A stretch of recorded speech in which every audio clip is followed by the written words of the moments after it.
Hello mga kapitbahay. Ang content ko ngayon kung paano maglagay ng constant hinges, hydraulic kasi may sinasabing 1, 2, 3. Kung hydraulic siya, A yung nakalagay, pero kung hindi siya hydraulic, C. May C1, C2 at C3. Ano nga ang pagkakaiba ng C1, C2 at C3? Ang pagkakaiba ng C1, C2 at C3, bali ang madalas bihira lang kasi ako gumamit ng C3. Ayun yung naka-interlock.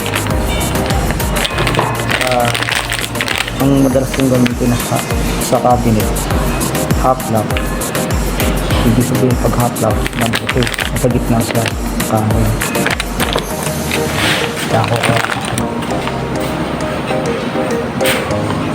Sa gitna siya nito, kanto ng kahoy. Yung kanto nito, yung pintuan ng kahoy. Bali, ang A1 naman, naka-full siya, naka-plus siya, nakapatong. Yung kanto na ito, ganyan. Ayun ang pagkakaiba. Ang number 3 naman, C3 or A3 sa hydraulic, ay nakapasok ang C3 sa cabinet, sa frame ng cabinet. Paano nga ba pagkakabit nito? Ito lang, ituro ko po sa inyo. Pagkakabit nito, kung ano yung nakasanayan na kasi madalas kong sukat 4 inches. 4 inches taas pa ba yun?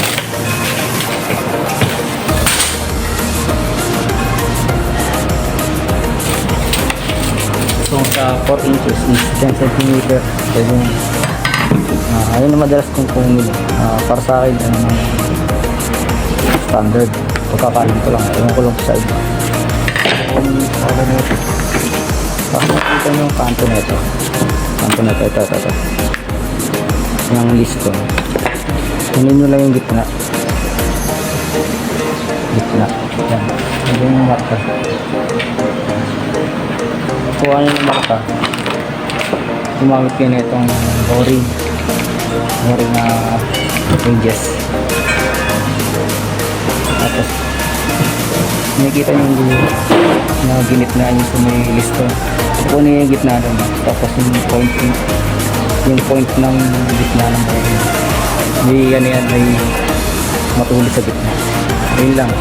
Ngayon, sa natin iyaan. Kukuha natin.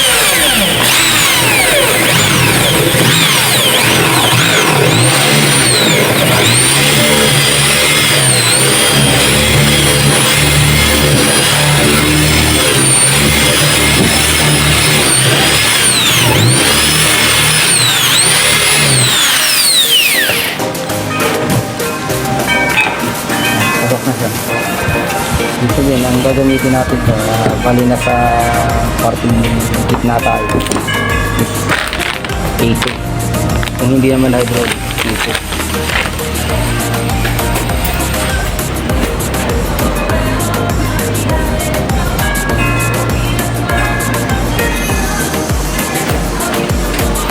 Okay.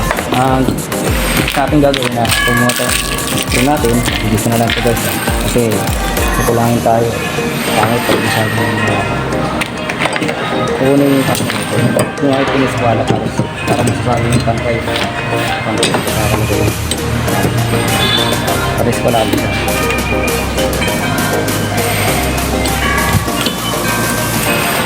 Kaya ko lang sa iba kasi depende siguro kung anong discard yung iba kasi matagal ko nang discard ito.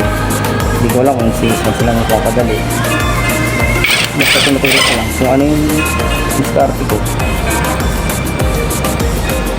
na alam kong diskarte at kung anong sukat ang ginagawa. Ngayon sa kabilang naman tayo. A1 pala, sorry. A1 pala ito.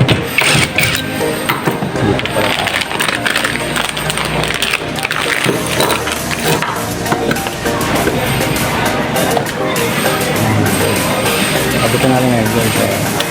Kamali tayo ng nilagay kasi kakalat tayo.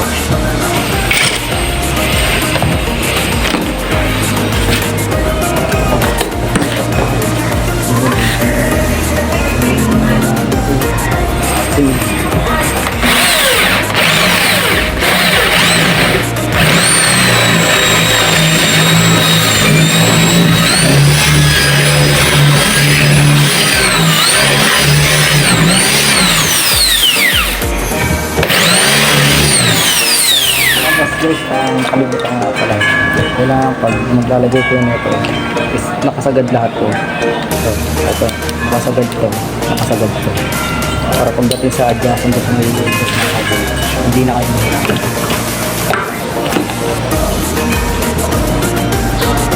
Pagawang lahat guys, yung aking minsan sa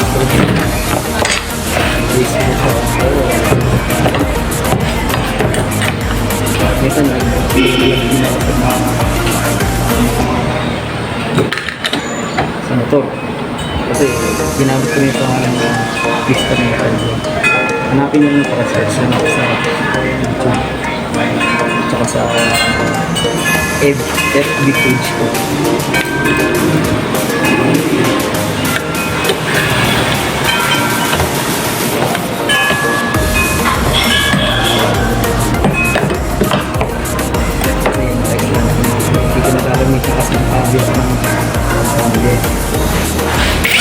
Pag may handle kasi madalas kasi sila handle katagal kaya hindi ko na ginagamit ang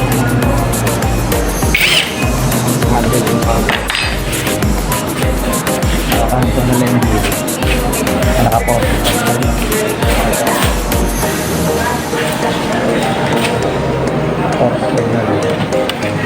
madalas ginagamit mo sa mga agad-ipod na hapon. Okay, tapos yung ilis natin dyan. Ganun lang kasimple. Maraming salamat sa panonood. Hanggang sa muli. Huwag nyo kakalimutan sa mag-follow, share, like, and subscribe sa YouTube channel ko. At huwag na rin ninyo kakalimutan na pindutin ang notification bell para sa mga updated na video ng mga iba ko pang ilalabas. Salamat! Good luck and God bless.